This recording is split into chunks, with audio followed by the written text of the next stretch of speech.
Low-key ni-reveal na ang Devil Fruit. Bali lumabas na nga ang spoilers para sa paparating na chapter 1170. At ang title nga daw netong paparating na chapter opposite. So ang unang impormasyon nga sa spoilers sinasabing patuloy daw na nilabanan ni Loki ang Ragnir. Additionally nabanggit daw ni Harald na wala pa daw nakakakain sa legendary Devil Fruit ng Elbaf. Since pinoprotektahan nga daw ito mismo ng Ragnir. Kung matatandaan nyo in last chapter nagawa ngang atakihin ng Ragnir itong si Loki. At it makes sense nga itong pagbabanggit ni Harald na pinoprotektahan ng Ragnir itong legendary Devil Fruit. Dahil nakita naman natin na nung oras na makita pa lang ni Loki itong tinatagong Devil Fruit ng Elbaf bigla na ngang nagparamdam itong Ragnir at gumalaw. Sa sumunod na impormasyon naman in-explain daw ni Gaban kung paano madadamage itong mga immortal na Holy Knight similar kay Harald. Ang siste nga kailangan mo daw i-coat ng Conqueror Saki yung mga atake mo. Nang sa ganon makaramdam daw ng sakit itong mga Holy Knights. At ang resulta nga neto matagal daw magre-recover ang mga ito o matagal silang makakapag-regenerate. Gawin nga lang daw ito ng paulit-ulit hanggang sa hindi na sila makalaban pa. So kung babalikan nga natin itong naging laban nila Scupper, Gaban at Summers during chapter 1148 ganito nga exactly yung ginawa ni Gaban. Binalot nga niya ng Conqueror Saki itong palakol niya sa kanya inatake itong si Summers. At dahil dito unlike nga sa mga nakita natin in past chapters na mabilis lang siyang makapag-recover, this time nga hirap na hirap siyang makapag-regenerate. Bali dahil nga sa malinaw na kasagutan na to dito na tayo magkaka-idea kung paano matatalo nila Luffy currently itong mga Holy Knights na nasa Elbaf. Ang sagot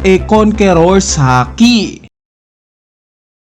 Ngayon ang magiging tanong sino lang ba sa side nila Luffy ang kayang makapag-inflict ng damage o makatalo sa mga Holy Knights? We all know na sa Straw Hat Pirates meron ng dalawang kumpirmadong capable gumamit ng pagkukot ng Conqueror Saki. Ito nga sila Luffy at Zoro. Ni-reveal nga ito during Wano Arc. Meaning sila Zoro at Luffy lang ang kayang humarap sa mga Holy Knights sa oras na to. Sa mga magtatanong nga kung capable ba itong si Sanji, alam naman nating lahat na wala pang confirmation galing kay Oda na kaya ring gumamit ng Conqueror Saki netong si Sanji. Pero meron nga tayong clue na maaari niya itong ma-awake dahil during chapter 1152 nga inopen up ni Gaban yung patungkol sa pagkakaroon daw ng Conqueror Saki ng isa pang miyembro ni Luffy. Sa oras nga na to ine-expect ni Sanji na siya ang babanggitin ni Gaban. Pero it turns out na ito pala si Zoro na walang ka-idea na capable rin siyang gumamit ng Conqueror Saki. At dahil dito napatanong nga ulit itong si Sanji na paano naman daw siya. Bali yung sagot nga ni Gaban sa moment na to in-off screen ni Oda. Pero bakas nga sa mukha ni Sanji na merong sinabi sa kanya si Gaban. At base nga sa sumunod na scene hindi naman disappointed yung inasal na itong si Sanji. Bagkos nakita nga nating masaya pa siya. Hindi kaya sa moment na to ni-reveal sa kanya ni Gaban na meron din siyang Conqueror Saki? Ang isang nakakapagtakang moment pa nga sa scene na to bakit ibo-brought up ni Gaban na meron pang isang miyembro si Luffy na kayang gumamit ng Conqueror Saki, where in fact early on nakaharap naman niya itong si Zoro. So parang hindi nga nagme-make sense itong pag-open up niya sa topic ng Conqueror Saki kung si Zoro naman pala itong tinutukoy niya. Diba? Kaya possible na sa arc na to natin makikita si Sanji na gagamit ng Conqueror Saki. Papatunayan niya ngayong Elbaf arc kung bakit siya ang isa sa pakpak ng susunod na hari ng mga pirata.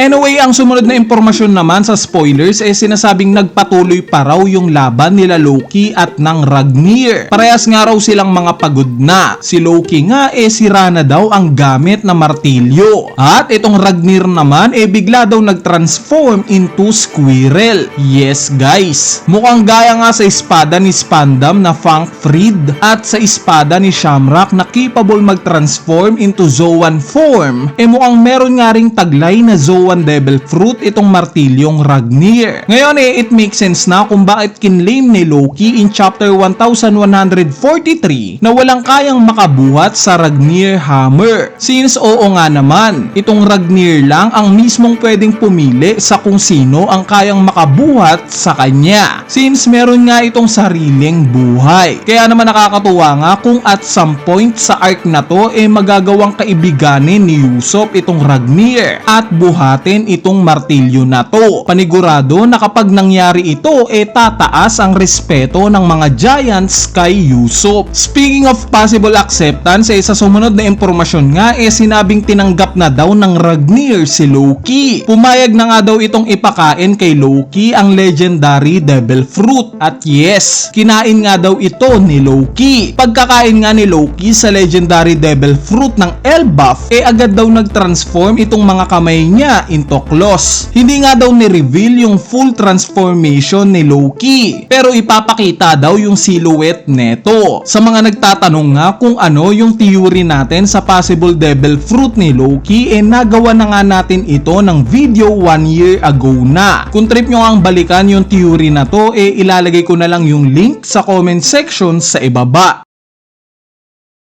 Sa sumunod na impormasyon naman sinasabing pagtapos kainin ni Loki itong legendary Devil Fruit ng Elbaf nagpatuloy na nga daw ulit yung laban nila ni King Harald. Dahil nga sa hindi pa nire-reveal itong transformation ni Loki still na silhouette pa rin daw nating makikita itong si Loki. Pero later on nga nag-transform daw pabalik into human form itong si Loki. At gamit nga itong Ragnir nagawa raw niyang makaatake kay Harald ng isang final blow. Itong atake nga daw na to coated ng Conqueror Saki at lightning na nagmula sa Ragnir. Ang naging resulta nga nito nabasag daw itong si Harald at nagkapira-piraso. So dahil nga sa information na to masasabi nating totoo nga ang propesiya. Si Loki mismo ang nakapatay sa tatay niya na si King Harald. Bukod pa nga dyan nalaman nating kumpirmado na rin na Conqueror Saki user itong si Loki. Bali dahil nga dito parang nakakapangduda na nga nasasali pa siya sa Straw Hat Pirates. Since oo nga naman, masyado siyang malakas para maging under lang kay Luffy. Kumbaga magiging overpower na masyado itong Straw Hat Pirates once na sumali pa dito si Loki. Pero on the other side naman kung talagang mapapasali ni Luffy si Loki parang matutupad nga nito yung biggest what if sa history. Itong what if na nagkampihan sila Sebek at Harald para talunin si Im Sama. Mamimirror nga nito yung tambalang Luffy at Loki kung sakali man at magsani-puwersa silang patumbahin si